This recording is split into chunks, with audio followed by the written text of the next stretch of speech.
이 시간 우리에게 주시는 하나님의 말씀 마가복음 2장 18절에서 28절까지 말씀입니다. 신약 성경 56쪽입니다. 요한의 제자들과 바리새인들이 금식하고 있는지라 사람들이 예수께 와서 말하되 요한의 제자들과 바리새인의 제자들은 금식하는데 어찌하여 당신의 제자들은 금식하지 아니하나이까?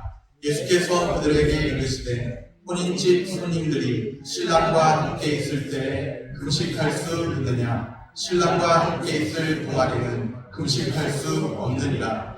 그러나 신랑을 빼앗길 날이 이르리니 그날에는 금식할 것이니라. 생배 조각을 낡은 옷에 붙이는 자가 온다니 만일 그렇게 하면 비운 새 것이 낡은 그것을 당기어 헤어짐이 더하게 되느니라.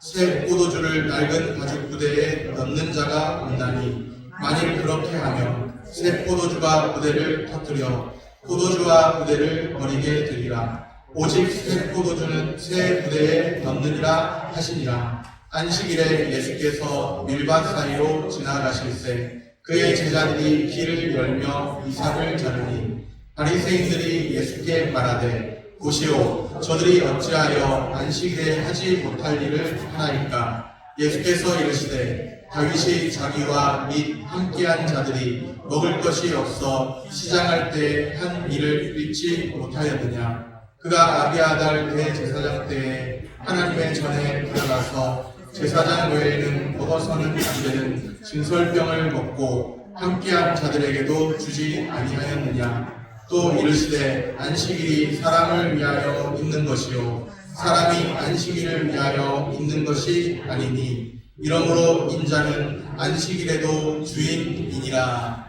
아멘. 샬롬. 주님의 평강이 함께하기를 소원합니다. 아멘. 오늘 본문에는 금식과 안식일 규정이 나옵니다. 예수님은 당시에 전통적인 금식과 안식일 규정을 새롭게 해석하십니다.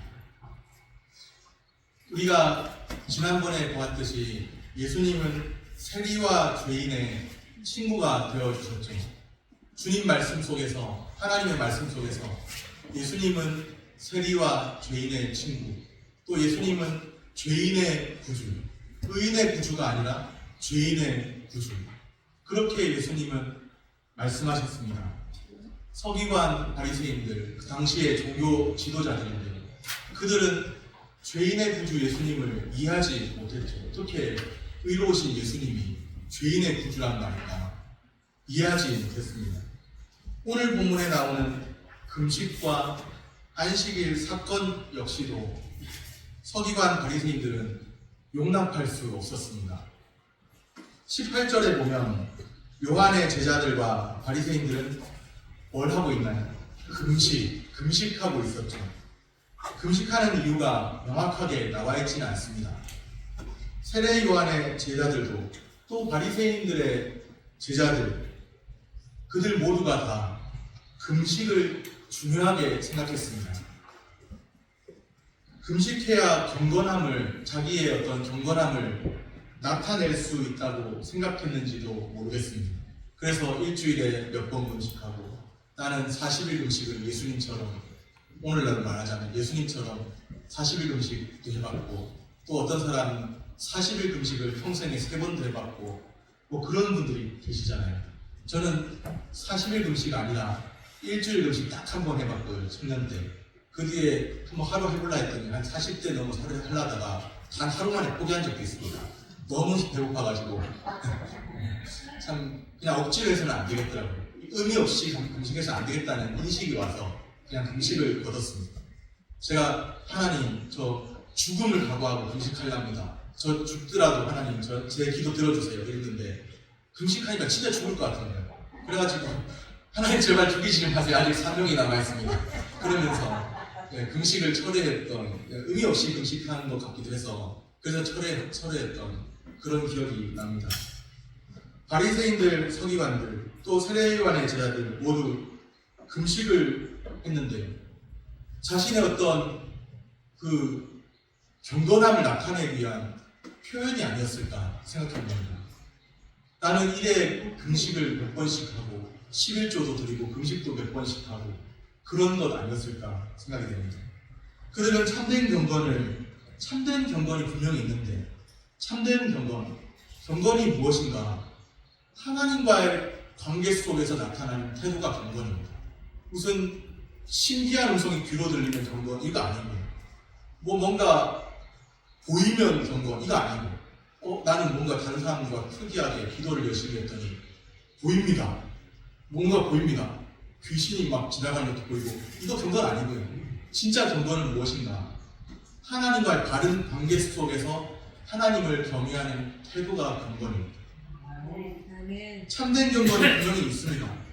그런데 그 참된 경건을 종교의 외형을 추구하는 것으로 바리새인 서기관들이 대체했습니다. 마음은 하나님께서 멀어 있으면서 그냥 11조 몇 번 하고 일주일에 금식 몇 번 하고 이런 것으로 마음은 하나님께서 먼데 입술로는 하나님을 존경하는데 마음은 하나님께서 멀리 있는데 눈에 보이는 외형적인 그 종교 행위로 경건을 대체하려고 했습니다. 자신들이 하는 일이 그저 종교 생활에 지나지 않을 수 있다는 생각을 전혀 못하고 있습니다. 지금 바리새인 서기관들 그들은 세례요한의 제자들은 모르겠지만 바리새인 서기관들 그들은 자기 열심에 붙들려 있는 사람들이거든요. 어떻게 예수님이 저렇게 죄인들과 함께 어울릴 수가 있지?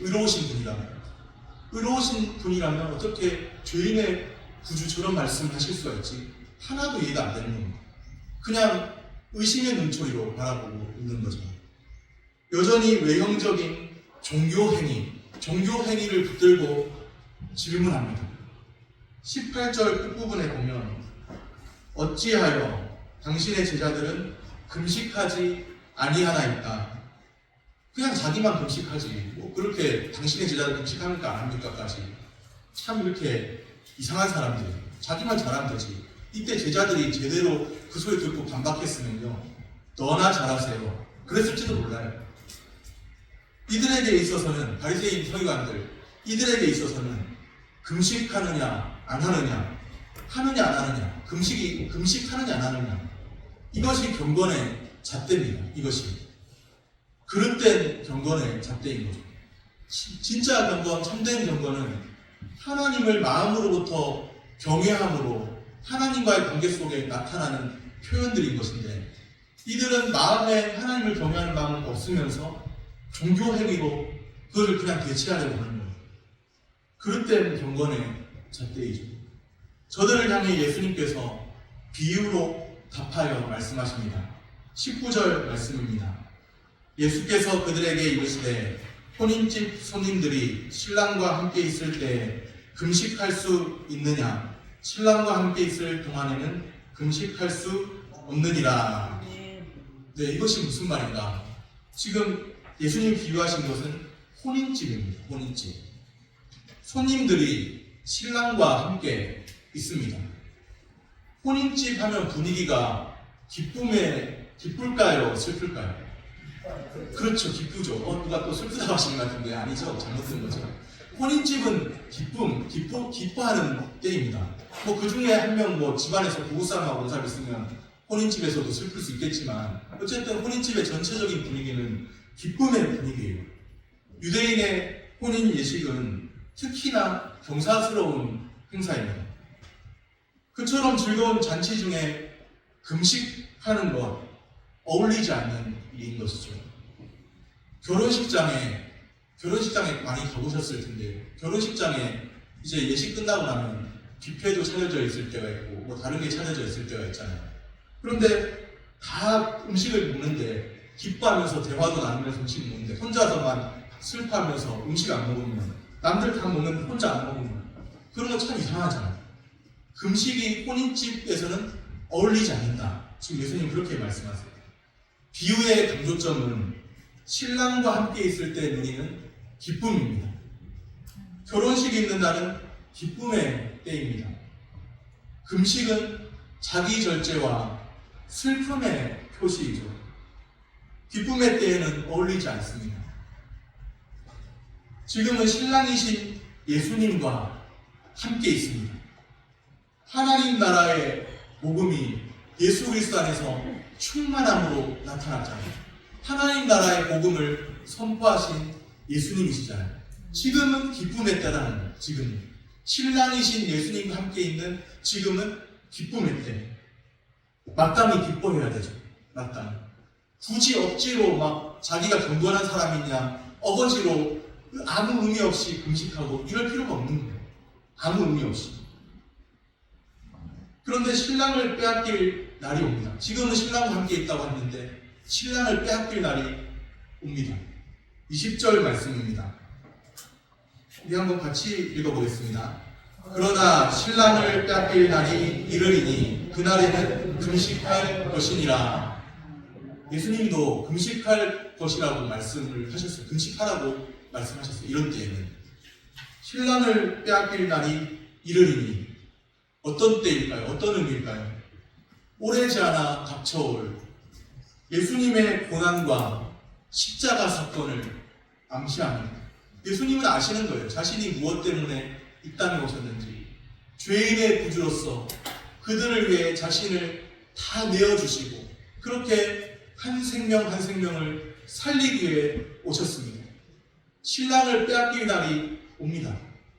그때에는 금식하면서 주님의 은혜를 더 구하면서 주님 내가 어떻게 살아가야 할까요? 내가 주님으로 인해 살아가야 하는데 주님 내가 어떻게 살면 좋을까요?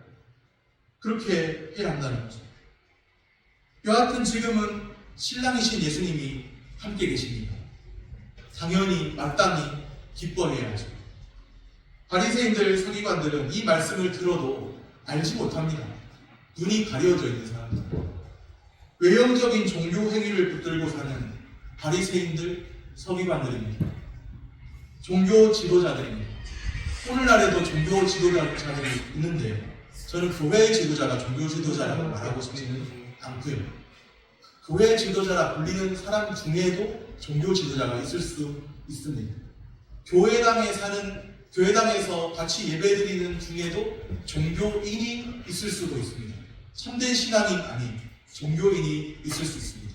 그냥 참된 경건을 모르고 하나님과의 관계 속에서 나타나는 참된 경건을 모르고 그냥 종교 행위를 하고서 자기 의에 충만해서 사는 사람이 있을 수 있습니다. 자기 열심으로 사는 사람이 있을 수 있습니다. 복음에 나타난 하나님의 의를 모르고 하나님의 열심을 모르고 십자가에 나타난 하나님의 열심을 모르고 자기 열심에 충만하여 사는 사람 있을 수 있습니다.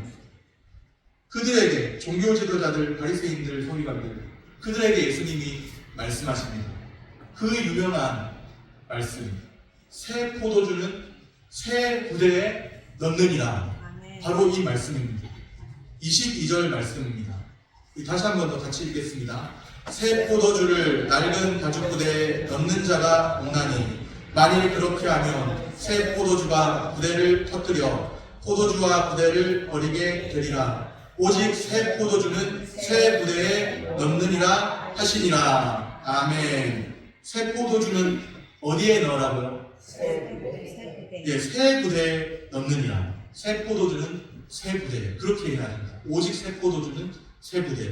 여기서 뭐 새 포도주가 뭐다, 새 부대가 뭐다, 굳이 그렇게 말할 필요는 없어요. 그렇게 보는 분도 계시지만 그렇게 말하기보다는 전체 맥락이 무엇을 강조하고 있나 그렇게 보는 것이 좀 더 낫다고 생각이 됩니다.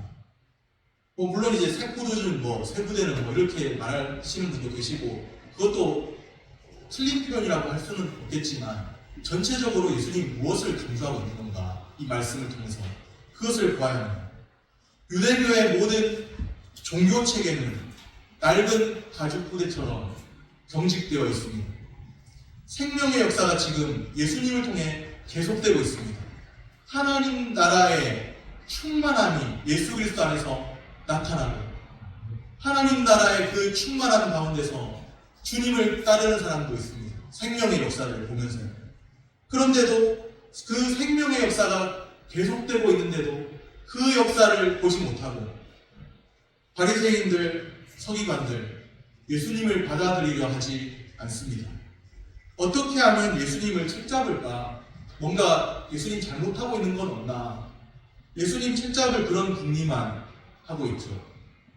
마음의 완악함이, 보기는 보아도 듣기는 들어도 도무지 깨닫지 못하는 마음의 그 완악함이 그들의 눈과 귀를 가렸습니다. 그들에게는 복음이 들어갈 만한 수용력이나 여유가 없습니다. 그럼 어떻게 해야 되는가? 그들의 마음은 새로워져야 합니다. 새 포도주를 새 부대에 넣는 것처럼 그들의 마음은 새로워져야 합니다. 낡은 가죽 부대가 아니라 새 부대와 같이 되어야 합니다. 오늘을 사는 우리도 늘 우리의 마음을 살펴야 합니다. 나는 과연 하나님과의 관계 속에서 참된 경건, 하나님과의 관계 속에서 하나님을 경외하며 사는 사람인가? 아니면 그냥 예배당에는 나와 있지만 내 몸은 와 있는데 내 마음은 하나님에게서 멀고 주의 말씀이 뭐라 하시는지 무엇이라 내게 말씀하시는지 들을 귀가 없고 그냥 나는 그저 일주일에 한 번 정도 나와서 그냥 이렇게 왔다가 잠시 왔다 가는 그런 사람인가? 그렇다면 군중과 다를 바가 없는 거죠. 일주일에 한 번 나오는 것이 문제가 아니라 일주일에 한 번 나올 수 있지만 그래도 마음을 다해 영과 진리로 예배해야 하는데 하나님을 경외해야 하는데 마음은 멀고 그냥 종교 행위처럼 그렇게 오고 간다면 그것은 내가 과연 경건을 아는 사람인지 돌아봐야 합니다. 새 포도주는 새 부대에 넣는다 말씀하십니다.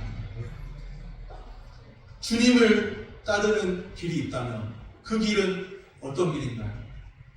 늘 마음을 새롭게 함으로 주님 앞에서 마음을 새롭게 함으로 겸비하여 사는 길입니다.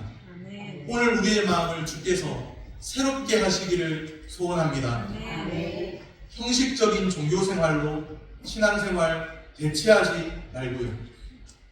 제가 전에도 말씀드렸지만 제가 청년 때 이렇게 처음에 이렇게 그전에도 교회 생활 열심히 했지만 어느 순간에 좀 삐딱선을 타서 이렇게 교회에서 좀 멀어진 때가 있었습니다. 그래서 예배들 그 신방이라고 보면은 전에 담임 목사님 신방이라고 보면 락을 막 박수 넣고 그리고 이제 문 딱 내 방 닫아 놓고 그렇게 있던 때가 있었어요. 그런데 담임 목사님 딱 이제 들어오는 소리가 들리면 신방 방해하려고 했다가 무서워가지고 락을 막 딱 떠버리고 그냥 입으로 찬양 소리 안 들리게 그런 때도 있었습니다. 형식적인 종교생활. 그런데 어느 순간에 다른 때 이제 나도 한번 다시 교회를 나가볼까? 그러면서 교회를 갔는데 어느 담임 목사님이 말씀하시는 거예요. 교회당 안에는 종교인도 있고 신앙인도 있습니다. 이러시는데 다른 사람 똑같이 다 들었어요. 똑같이. 그런데 그 말씀이 내게 확 찔렸습니다. 그 말씀이. 그리고 나서 그냥 아무 뭐 이렇게 다른 게 아니라 그냥 내 눈에서 눈물이 흘렸어요. 말씀 들으면서 눈물을 흘려본 경우는 뭐 5손가락 아니라 한 3손가락 안에 드는 것 같아요. 그냥 그런데 이상하게 그 말씀이 내가 오늘 여기 예배당에 와 있는 내가 종교인은 아닌가 그런 생각이 들면서 그 말씀이 내 마음을 심령을 찌르면서 그냥 눈물이 터지면서 엉엉 울었습니다. 성령이 우리 마음을 새롭게 하셔야 합니다. 형식적인 종교생활로 신앙생활 대체하지 말고 복음의 진정한 정신을 왜곡하지 않도록 애쓰고 힘써야 합니다. 먼저는 마음을 새롭게 해야 합니다. 늘 경계함으로 우리의 마음 새롭게 유지하시기를 바랍니다. 그런 은혜가 우리에게 있기를 소원합니다. 바리새인들과 서기관들은 거의 끊임없이 예수님과 충돌했죠. 복음서를 보면 느껴요. 예수님 충돌 많이 하시더라고요. 예수님 트러블 메이커더라고요. 그러니까 예수님 바리새인 서기관들하고 많이 부딪히더라고요. 예수님은 평화의 사람인 줄 알았는데 피스 메이커인 줄 알았는데 트러블 메이커더라고요. 바리새인 서기관들과 충돌 많이 하시더라고요. 그들은 시시각각, 바리새인들 서기관들은 시시각각 예수님을 지켜보는 눈입니다. 어떻게 하고 있나? 저를 향해 막 째려보듯이 보시는 분 없는 것 같아요, 다행히. 그런데 째려보는 눈이에요. 눈입니다. 예수님께 따라붙어 지켜보는 눈들입니다. 안식일에 일어난 사건을 통해서 그 긴장감은 더욱 고조됩니다. 금식에서도 뭔가 항변하듯이 막 따지듯이 예수님께 왜 어찌해서 당신의 제자들은 금식 안 합니까? 이러더니 안식일 사건에서 그 긴장감이 예수님과 그 바리새인 서기관들과의 그 관계의 그 긴장감이 최고조로 극도로 올라갑니다. 그 게이지가 위험수위 게이지가 쫙 올라가 버려요. 예수님과 제자들은 안식일에 밀밭 사이로 지나가십니다. 23절 말씀입니다.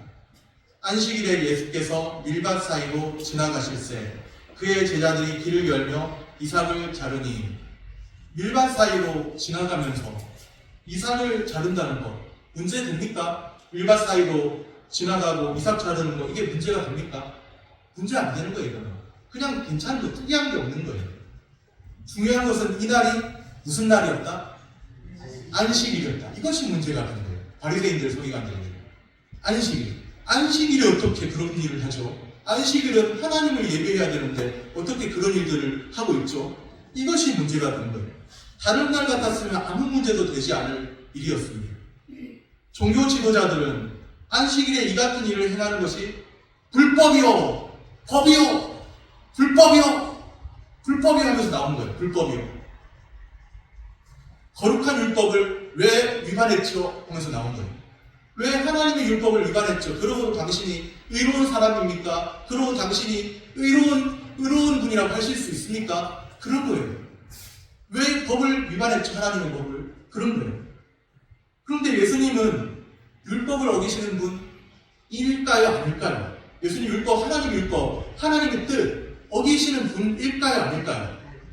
아닙니다. 예수님은 항상 하나님 아버지의 뜻대로 행하시는 분이에요. 율법을 어기시는 분이 아니에요. 율법을 폐하려 하지 않고 율법을 완성케 하려 오셨습니다. 완성케 하려. 그런데 바리새인들 모르고 그것을 모르고서 말하는 거죠. 24절에 보면 바리새인들이 예수님께 말합니다. 아까도 따지더니 금식 때도 따지더니 안식일 사건에서 또 따지는 거예요. 바리새인들이 예수께 말하되 24절입니다. 바리새인들이 예수께 말하되 보시오. 뭘 보라는 거지? 뭘? 저들이 어찌하여 안식일에 하지 못할 일을 하나이까? 안식일에 하지 못할 일을 했다는 거예요. 안식일에. 바리새인들은 예수님께 직접 항의했습니다. 예수님의 제자들이 안식일 규례 어겼다고 정죄했습니다.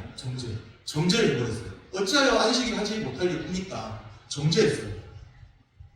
이게 바로 종교의 무서움, 지독함입니다. 이게 바로 종교의 무서움, 지독함입니다. 안식일은 사람에게 주신 하나님의 선물입니다. 안식일은 하나님이 사람에게 주신 선물이라는 거예요. 안식일의 목적은 사람을 제도적 틀에 가두어 두려는 것이 아니에요. 안식일의 목적은 사람을 제도적 틀에 가두어 두는 것 아닙니다. 오히려 안식일은 사람을 위해서 있습니다. 사람을 위해서. 하나님은 자기 백성들을 위한 쉼의 날로 안식일을 주셨습니다. 육체적인 쉼도 맞지만 주님 안에서의 참된 쉼입니다. 안식일. 어떻게 쉼을 누리고 예수님을 만나나요? 어떤 사람들은 그렇게 물을지도 몰라요. 은혜의 수단을 활용함으로 우리는 예수님을 만나는 거예요. 은혜의 수단이 무엇인가? 말씀, 성례, 기도. 종교개혁자들 또 개혁신앙을 따르는 사람들은 특별히 은혜의 수단, 방편을 말씀, 성례, 기도로 많이 이야기를 했죠. 그 은혜의 수단을 활용함으로써 말씀과 성례와 기도로 주님께 집중함으로써입니다. 우리가 다른 곳에서 노래방 가면 예수님 만나나요? 아니에요. 우리가 왜 이곳에 와야 하는가? 이곳에 말씀이 있기 때문에, 이곳에 성례가 있고 이곳에 기도가 있기 때문에 우리는 이곳에서 말씀에 집중해야 됩니다. 다른 곳에서는 들을 수 없는, 세상에서는 들을 수 없는, 세상에서는 인문학 강좌를 하잖아요. 그런데 이곳은 그런 것을 가르치는 데가 아닙니다. 말씀과 성례와 기도로서 은혜의 수단으로서 하나님을 인격적으로 만나는 거예요. 이 분명한 명료한 성경 계시를 통해서 명료한 성경 계시, 성경이 여러분에게 명료하지 않으면 다른 그 어떤 것도 주님을 만나게 할 수 없어요. 뭐 열심히 기도했더니 막 그냥 기도는 중요한 은혜 수단이긴 합니다만 열심히 기도했더니 내 꿈속에서 어느 날 갑자기 뭐 산신령같이 하얀 도복 입고서 그분이 오셔가지고 내가 너의 하나님이니라 뭐 이렇게 예수님 만납니까? 그런 거 아니에요. 그런 거 아니에요. 그렇게 되는 것은 사이비일 가능성이 많은 것이고 우리는 성경 계시에 명료하게 드러난 하나님, 삼위 하나님, 그 하나님을 만나는 겁니다. 아, 예수님은 이런 분이시구나. 하나님은 이런 분이시구나. 하나님 이런 분이시구나 하면서 주님과 교통하며 만나는 거예요. 뭐 꿈속에서 만나고 꿈속에서 물론 만나는 것을 우리가 누가 만났다고 한다 하더라도 비판할 필요는 없어요. 그것은 모호한 것이잖아요. 그러나 명료한 것은 비판할 필요는 없지만 그러나 명료한 것은 성경 계시가 창조로부터 종말까지가 완성된 성경 계시가 우리에게 주어졌는데 이 말씀을 뒤로하고 하나님을 만날 수는 없다는 말씀입니다. 이 말씀이 우리에게 가장 명료해요. 여기서 하나님 못 만나면 다른 데서도 못 만나요. 성경 계시에 나타난 하나님을 제외하고 하나님을 만나려고 하면 그것은 뭐 이상한 하나님, 성경의 하나님이 아닌 다른 하나님일지는 모르지만 성경에 나타난 성경의 하나님을 만나야 하는 겁니다. 매일매일 하나님 말씀에 집중하면서 매일매일 그 말씀 따라 기도하면서 주님 말씀에 나타난 그 하나님과 대화 나누고 만나야 합니다.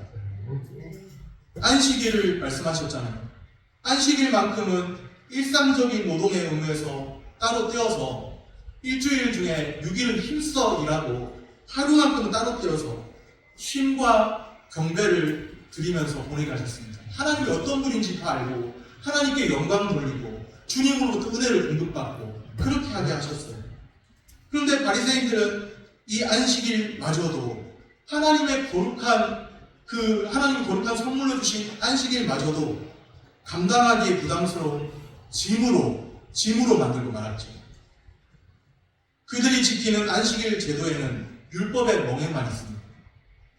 자유가 없습니다. 복음은 자유함이 있는 것인데 자유가 없어요. 복음의 자유함, 영적인 자유가 없어요. 율법의 멍에만 있을 뿐 그리스도 안에 있는 그 자유함을 누리지 못해요. 오히려 제도로서 사람을 억압합니다. 교회 나오면 이거 해야 되고 저거 해야 되고 저거 해야 되고 저거 해야 되고 또 저것도 해야 되고 이게 교회 생활입니다. 율법의 멍에죠. 그 이전에 더 근원적으로 하나님이 어떤 분이신지를 알려주고 교회를 통해 하나님이 어떤 분이신지 알게 하고 하나님과 대화 나누게 하고 하나님과 만나게 하고 하나님께 영광 돌리게 하고 그렇게 살기로 내 마음에 새로워짐 있게 해야 하는데 교회당에 나오면 이거 해야 되고 저거 해야 되고 또 이거 해야 되고 또 저거 해야 되고 또 저거 해야 되고 율법의 멍에만 있을 뿐 그런 거 하지 말라는 게 아니고 율법의 멍에만 있을 뿐 복음의 자유함이 없습니다. 제도로서 사람을 억압합니다. 그들의 종교 체계와 제도가 사람을 숨막히게 합니다. 안식일에 너 이랬지 숨막히게 정지합니다. 얼마나 그 종교가 사람을 억압하고 완전히 속박하는지 저는 예전에 참 충격적인 거 하나 봤는데 어떤 영상이었는데 한 10년도 더 됐는지 모르겠는데 어떤 다큐멘터리 영상이었는데 그 영상에 보니까 유럽의 현재 종교 실태 같은 거를 고발하는 내용이었는데요.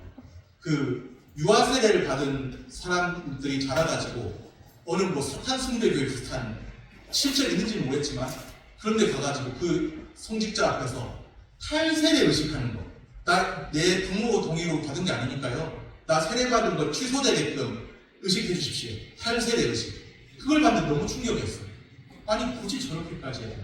얼마나 종교가 지긋지긋했으면 저렇게까지 할까?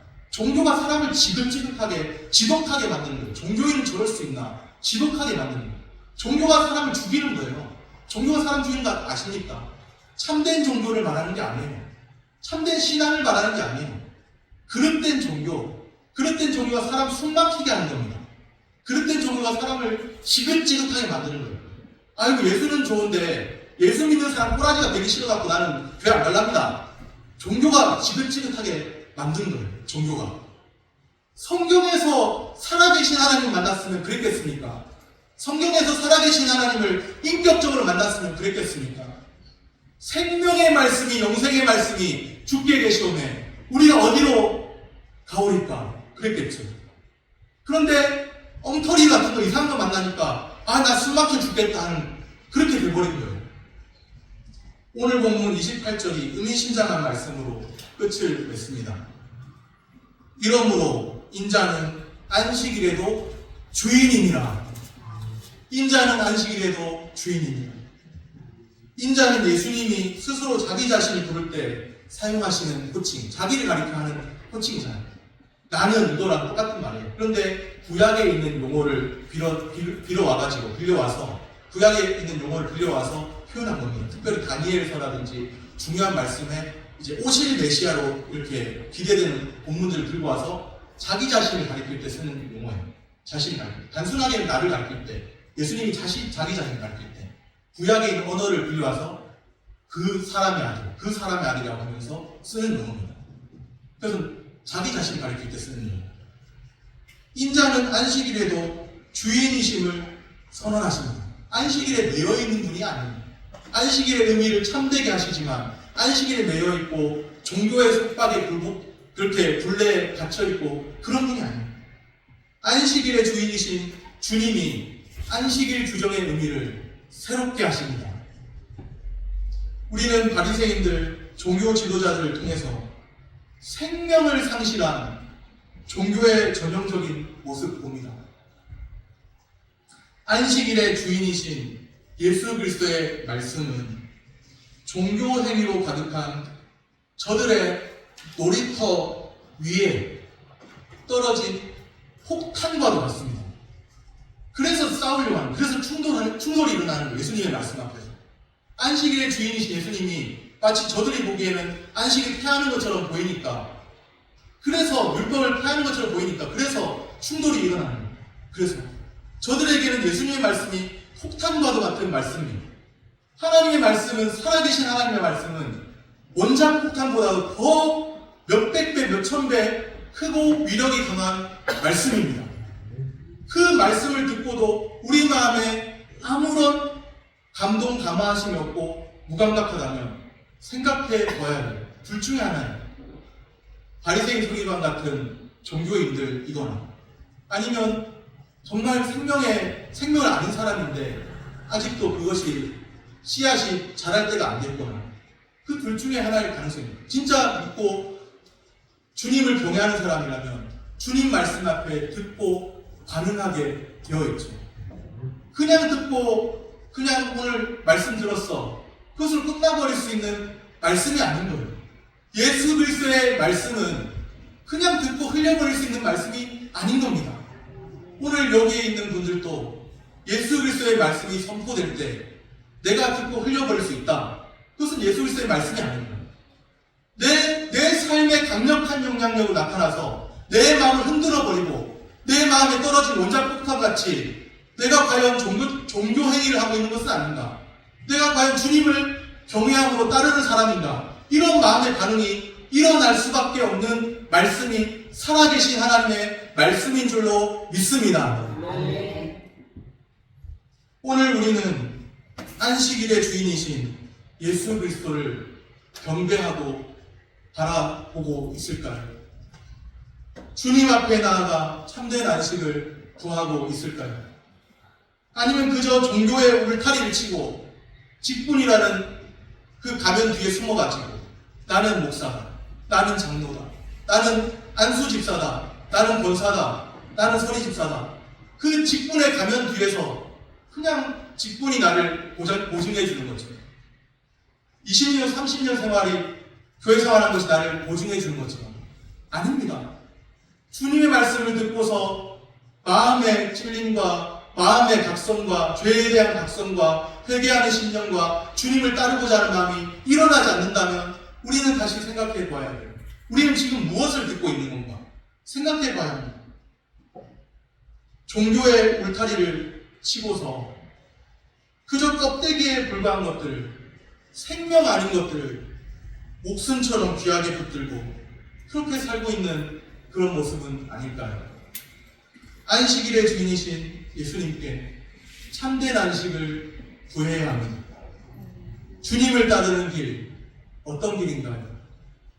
비록 이 길이 바리새인 서기관들, 종교 지도자들과 충돌이 나고 순환의 길이라 할지라도 그 길은 참된 안식의 길입니다. 예수님을 따르는 길은 비록 순환이 있는 길이라 할지라도 세상적인 가치관과 충돌하고 순환이 있는 길이라 할지라도 그 길은 참된 안식의 길입니다. 깨닫는 은혜 있기를 바랍니다. 말씀을 정리합니다. 주님을 따르는 길, 어떤 길인가요? 주님을 따르는 길, 늘 마음을 새롭게 함으로 경계하여 사는 삶입니다. 비록 순환의 길이라도 참된 안식의 길, 안식일의 주인이신 주님을 따르는 참된 안식의 길입니다. 오늘 우리를 부르신 은혜로우신 주님의 말씀 붙들고 온전히 주님 따르시기를 축복합니다. 기도하겠습니다.